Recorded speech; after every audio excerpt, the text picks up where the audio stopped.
മുണ്ടാടനച്ചനെ പുറത്താക്കുക, അങ്ങനെ പല കാര്യങ്ങളും സിറിൽ വാസിൽ പിതാവ് പറഞ്ഞിരുന്നു.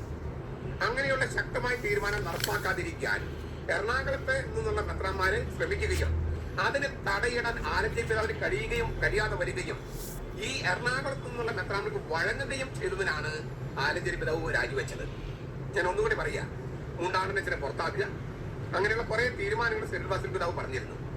ആ തീരുമാനം നടപ്പാക്കുന്ന ഒരു ഘട്ടം വന്നപ്പോൾ എറണാകുളത്ത് നിന്നുള്ള മെത്രാന്മാർ ഇടപെടുകയും ആലഞ്ചേരി പിതാവ് ആ മെത്രാന്മാർക്ക് വഴങ്ങുകയും വിമതരുടെ ആവശ്യങ്ങൾക്ക് വഴങ്ങുകയും മുണ്ടാടനെ പുറത്താക്കാതിരിക്കുകയും ചെയ്തു. അതിനാണ് ആലഞ്ചേരി പിതാവ് പുറത്തു പോകേണ്ടി വന്നത്. സിറിൽ വാസിൽ പിതാവ് പറഞ്ഞത് കേട്ടിരുന്നെങ്കിൽ ആലഞ്ചേരി പിതാവ് രാജിവെക്കേണ്ടി വരില്ലായിരുന്നു. സിറിൽ വാസിൽ പിതാവ് പറഞ്ഞത് കേട്ടിരുന്നെങ്കിൽ ആലഞ്ചേരി പിതാവ് രാജിവെക്കേണ്ട ആവശ്യമില്ലായിരുന്നു. എറണാകുളത്ത് നിന്നുള്ള മെത്രാന്മാരെ വിശ്വസിച്ചതിന് ബലിയാടാവുകയായിരുന്നു ആലഞ്ചേരി പിതാവ്. ഞാൻ ആവർത്തിക്കുകയാണ്, എറണാകുളത്ത് നിന്നുള്ള മെത്രാന്മാരെ വിശ്വസിച്ചതിന് ബലിയാടാവുകയായിരുന്നു ആലഞ്ചേരി പിതാവ്. മുണ്ടാടനെ ശിക്ഷിച്ച് സഭയിൽ നിന്ന് പുറത്താക്കിയിരുന്നുവെങ്കിൽ ആലഞ്ചേരി പിതാവ് ആയിരുന്നേനെ ഇപ്പോഴും നമ്മുടെ സഭയുടെ മേജർ ആർച്ച് ബിഷപ്പ്. 2, വിമതർക്ക് വഴങ്ങി ആഭിചാര കുർബാന അർപ്പിച്ചവരെ മകരം ചൊല്ലി പുറത്താക്കാതെ സംരക്ഷിച്ചതിനാണ് ആൻഡ്രൂസ് പിതാവ് രാജിവെക്കേണ്ടി വന്നത്. വിമതർക്ക് വഴങ്ങി ആഭിചാര കുർബാന അർപ്പിച്ചവരെ മകരം ചൊല്ലി പുറത്താക്കാതെ സംരക്ഷിച്ചതിനാണ് ആൻഡ്രൂസ് പിതാവ് രാജിവെക്കേണ്ടി വന്നത്.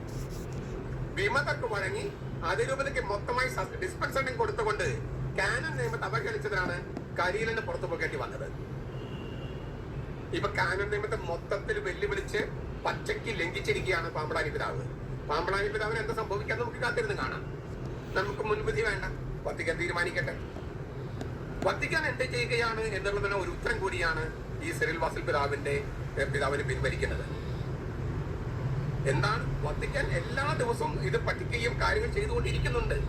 നമ്മുടെ കൺവെട്ടത്ത് വരുന്നത് ചില നിമിഷങ്ങളിലാണെന്ന് മാത്രമല്ല ലയോ 14 പാപ്പ സുറിയാനി കത്തോലിക്ക സഭ എന്ന സീറോ മലബാർ സഭയിൽ ഇടപെട്ട് തുടങ്ങിയിരിക്കുന്നു എന്നുള്ള ഏറ്റവും വലിയ തെളിവാണിത്.